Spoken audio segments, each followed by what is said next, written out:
नमस्कार। YouTube के इस चैनल में आप सबों का स्वागत है। आज के इस वीडियो में मैं आप सबों को एंजीना पेक्टोरिस के बारे में बताऊंगा। एंजीना पेक्टोरिस का मतलब है चेस्ट पेन, चेस्ट में दर्द होना। दोस्तों, हमारे हार्ट मसल्स को जो आर्टरी ब्लड सप्लाई करता है उसको हम कोरोनरी आर्टरी कहते हैं। और जब कोरोनरी आर्टरी में कोई ब्लॉकेज हो जाता है, कोई रुकावट हो जाता है, तो सफिशिएंट मात्रा में ब्लड हमारे हार्ट मसल तक नहीं पहुंच पाता है, जिसके चलते हमारे चेस्ट में पेन होता है, जिसको कि हम लोग एंजीना पेक्टोरिस कहते हैं। यह एंजीना पेक्टोरिस को अगर हम ठीक से इलाज करते हैं और हेल्दी लाइफ स्टाइल मेंटेन करते हैं तो यह ठीक हो जाता है। लेकिन अगर इसे हम नज़रअंदाज करते हैं तो यह हमारे लिए काफ़ी घातक हो सकता है, क्योंकि एंजीना पेक्टोरिस जो है यह हमारे लिए एक वार्निंग है, चेतावनी है कि आने वाले दिनों में आपको हार्ट अटैक होने वाला है।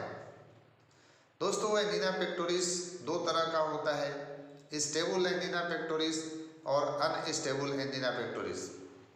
स्टेबल एंजीना पेक्टोरिस में होता क्या है कि जब हम कोई एक्सरसाइज करते हैं, फिजिकल एक्टिविटी करते हैं, वॉकिंग करते हैं या सीढ़ी पर चढ़ते हैं तो हमें चेस्ट पेन होता है, और जब हम रेस्ट करने लगते हैं तो यह पेन धीरे धीरे अपने आप ठीक हो जाता है।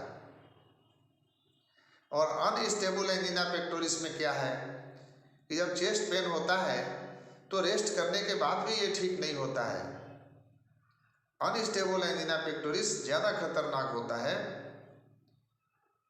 दोस्तों, जब कभी भी हमें एंजीना पेक्टोरिस होता है तो हमें कुछ लक्षण दिखाई पड़ता है, चेस्ट पेन के साथ साथ कुछ और भी लक्षण दिखाई पड़ता है। जैसे हमारे चेस्ट पर ऐसा लगता है, काफ़ी प्रेशर महसूस होता है, ऐसा लगता है कि उस पर कोई चढ़ करके खड़ा हो गया है हमारे चेस्ट के ऊपर, ऐसा प्रेशर महसूस होता है।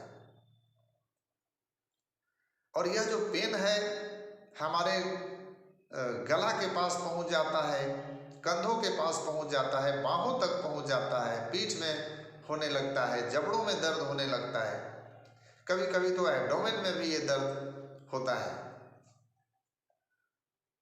इसके अलावे हमें चक्कर आ सकता है, काफ़ी थकान महसूस होता है, सांस लेने में कठिनाई होती है, काफ़ी पसीना आता है, जी मिचलता है, वॉमिटिंग भी हो सकता है, काफ़ी कमजोरी महसूस होता है।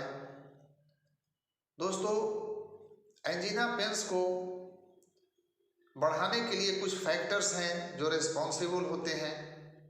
इन फैक्टर्स के बारे में हमें जानना बहुत ज़रूरी है। सबसे पहली बात, अगर हम टोबैको च्यूइंग करते हैं, अगर हम खैनी खाते हैं या स्मोकिंग करते हैं तो ये बड़ा ही खतरनाक है हमारे एंजीना पेक्टोरिस को बढ़ाने के लिए, क्योंकि ये दोनों चीज़ जो है हमारे आर्टरी के इंटरनल वॉल को डैमेज करते हैं, जहाँ पर कोलेस्ट्रॉल जमा होने लगता है और नली हमारा सकरा हो जाता है। हमें तुरंत टोबैको च्यूइंग को बंद करना चाहिए, स्मोकिंग को बंद कर देना चाहिए। दूसरी बात, डायबिटीज़ भी हमारे एंजीना पेक्टोरिस को बढ़ाने में मदद करता है।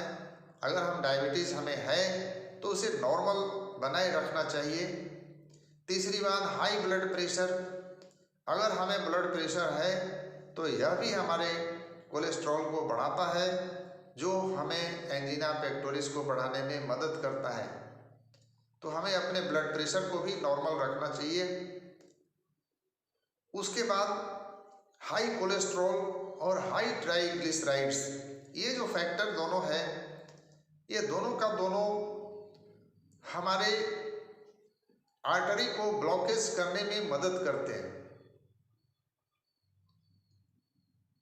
कोलेस्ट्रॉल, खास करके LDL, जिसको कि हम लोग बैड कोलेस्ट्रॉल कहते हैं, ये ज़्यादा हानि करता है।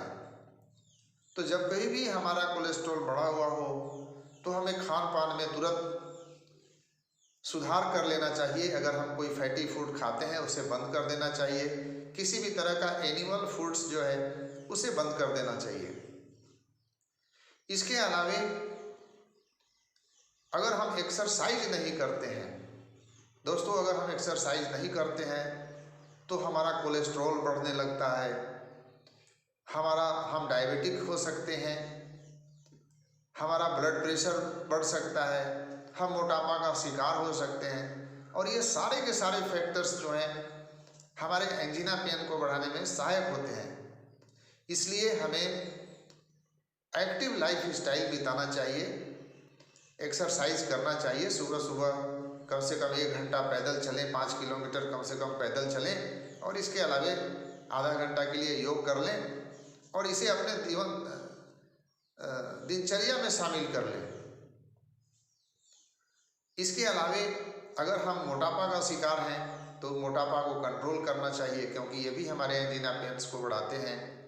इसके अलावा स्ट्रेसफुल लाइफ नहीं रहना चाहिए, हमें तनाव मुक्त रहना चाहिए। तनाव मुक्त रहने से हमारा एंजीना पेन्स धीरे धीरे कम होने लगता है। दोस्तों, इन सब के अलावे आपको होम्योपैथिक दवाई खाना पड़ेगा, क्योंकि होम्योपैथिक दवाई इसमें काफ़ी कारगर है। उसे खाने से और इन सब फैक्टर्स को ठीक रखने से आप एंजीना पेन से पूरी तरह ठीक हो सकते हैं। सबसे पहली दवा का नाम है एकोनाइट नेपेलस। 30 पावर में दिन में 3 बार इस दवा को लेना चाहिए। डायरेक्टली जीभ पर आप ले सकते हैं। इस दवा का एंजीना पेक्टोरिस में तो काम आता ही है, इसके साथ साथ यह टैकीकार्डिया में भी काम आता है। टैकीकार्डिया मतलब कि जब आपका पल्स रेट 100 से ज़्यादा है तो उसे हम टैकीकार्डिया कहते हैं। दूसरी दवा का नाम है लेट्रोटेक्टस। 30 पावर में दिन में 3 बार लें। तीसरी दवा टेबेकम 30 दिन में 3 बार डायरेक्टली जीभ पर लें। इस दवा की विशेषता है कि एंजीना पेक्टोरिस के साथ साथ यह जो है टैकीकार्डिया और ब्रैडीकार्डिया में भी काम आता है। ब्रैडीकार्डिया मतलब कि आपका पल्स रेट अगर 60 के नीचे है उसमें भी ये दवा काम आता है। अगली दवा का नाम है कैक्टस ग्रैंडिफोलस। मदर टिंक्चर में दिन में 3 बार। उसके बाद क्रेटेगस ऑक्सियाकंठा मदर टिंक्चर दिन में 3 बार।